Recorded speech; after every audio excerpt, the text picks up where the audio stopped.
BNP ক্ষমতায় আসছে না। কেন আসছে না? এর কারণে যে কারণে বিএনপি ক্ষমতা থেকে চ্যুত হয়েছিল, ঠিক সেই ঘটনাগুলোই আবার তাদের সঙ্গে ঘটছে।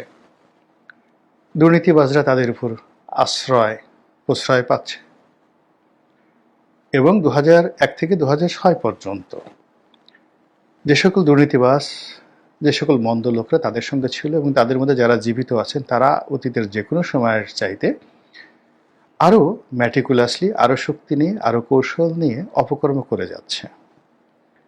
আর এখানে সমস্যা হলো 2001 থেকে 2006 বিএনপি যখন ক্ষমতায় ছিল তখন তার দুর্নীতিবাজের উপর তার যে নিয়ন্ত্রণ ছিল তার লক্ষভাগের 1 ভাগ নিয়ন্ত্রণ এখন তাদের নেই। এটা হলো তাদের ক্ষমতায় না আসার প্রথম কারণ। দ্বিতীয় কারণ হলো বিএনপির বিপদের সময় যে সকল নেতাকর্মী তাদের সঙ্গে ছিলেন, এই সময়টিতে এসে একটি লোকও ফ্রন্ট লাইনে নেই এবং ফ্রন্ট লাইনে যাদেরকে আনা হয়েছে শিক্ষা, দীক্ষা, যোগ্যতা, কন্ট্রিবিউশন, দলের প্রতি যে তাদের ভূমিকা, সেই দিক থেকে যারা বিএনপির দুঃসময় ছিলেন তাদের তুলনায় এখন যারা সুসময়ে মধুমক্ষিকা রূপে সামনে চলে এসেছেন তাদের তুলনায় চলে না। দ্বিতীয়ত, বিএনপির খুব দুঃসময়গুলোতেও যাদের বিরুদ্ধে কোনো বদনাম হয়নি, যেমন ধরুন মির্জা ফখরুল সাহেব কিংবা গয়েশ্বর বাবু কিংবা ধরুন সেই যাকে বলা ডক্টর মঈন খান, আপনি দেখুন তো যে 2006 থেকে এ পর্যন্ত তাদের বিরুদ্ধে কটা বদনাম হয়েছে। 1। 2 নম্বর হলো যে এই গত 14 মাসে এই 3 জন লোক, আমি বললাম এই 3 জন লোক কয় জায়গায় গিয়েছেন, কয়জনকে টেলিফোন করেছেন এবং কয় টাকা ঘুষ নিয়েছেন, এবং এদের সঙ্গে কেন এস আলমের বা এদের সঙ্গে কেন এই সামিট গ্রুপ, এদের সঙ্গে কেন বসুন্ধরা গ্রুপের খাতির হয় না, বদনাম হয় না, বলেন। এই 3 জন লোক সম্পর্কে আমি বললাম। আবার সালাউদ্দিন সাহেব এখন একেবারে ফ্রন্ট লাইনে আছেন, তার যোগ্যতা নিয়ে, তার স্মার্টনেস নিয়ে, তার শিক্ষার দিক নিয়ে আমার কোনো প্রশ্ন নেই, কিন্তু কেন চিংড়ি ঘেরে নিয়ে, কক্সবাজারে জায়গা জমি দখল করা নিয়ে, সেখানকার গরু চোরাচালানি থেকে শুরু করে যত মন্দ কাজ আছে সব কাজে কেন সালাউদ্দিন সাহেবের নাম আসবে? ওখানে তো আর একজন বিএনপির নেতা আছেন খুব নামকরা, কাজল সাহেব, তার বাবাও ধনী ব্যক্তি ছিলেন, আমার সঙ্গে সংসদ সদস্য ছিলেন, কই কাজলের নাম তো আসছে না।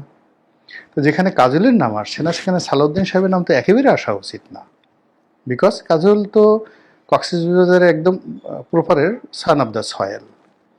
আর সালাউদ্দিন সাহেব মূলধারা রাজনীতি থেকে বহুদিন, তার একমাত্র যোগ্যতা হলো যে তিনি বেগম জিয়ার এপিএ ছিলেন, সাবেক মন্ত্রী ছিলেন, আর জনাব তারেক রহমান সাহেবের খুবই বিশ্বাসভাজন।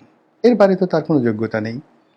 তো এই অল্প সময়ের মধ্যে আসার সঙ্গে সঙ্গে কেন দুনিয়ার কোনো গাড়ি বাদ দিয়ে তার কাছে কেন এসএলএমের গাড়ি গেল? এসএলএমের গাড়ি তো আমার কাছে আসতে পারতো, কেন আমার কাছে এসএলএমের গাড়ি আসলো না?